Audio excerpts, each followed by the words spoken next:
பொண்ணோட கல்யாணத்துக்கு எல்லாமே செய்யணும். பொண்ணு ஆசைப்பட்டதை விட இன்னும் கூடுதலாக நம்ம செய்யணும்.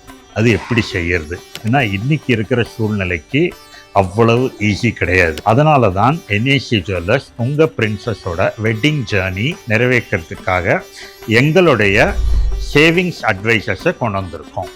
உங்கள் மகளோட கல்யாணத்துக்கு எப்போ சேவ் பண்ணுறது, எப்படியெல்லாம் சேவ் பண்ணுறது, ஸ்டெப் பை ஸ்டெப்பாக சேவ் பண்ணுறது, இது எல்லாத்துக்கும் தான் எங்களுடைய ஷோரூம்ஸில் எங்களுடைய சேவிங்ஸ் அட்வைசர்ஸ் இருக்காங்க. அவங்களோட நீங்கள் டிஸ்கஸ் பண்ணலாம். Our trained and experienced professionals are there to guide you to how to save. Weddings மாத்திரம் இல்லை, அதர் மைல் ஸ்டோன்ஸும் உண்டு. Like anniversaries, birthdays, newborn babies, இது எல்லாத்தையும் தவிர எந்த விதமான சேவிங்ஸ்க்கும் எங்களுடைய சேவிங்ஸ் அட்வைசர்ஸ் உங்களோட உறுதுணையாக இருப்பாங்க. இப்போவே எங்கள் என்ஏசி ஷோரூம்க்கு வாங்க, சேவிங்ஸ் அட்வைசரோட பேசுங்க, ஸ்மார்ட்டாக பிளான் பண்ணுங்க, நிம்மதியாக சேவ் பண்ணுங்க.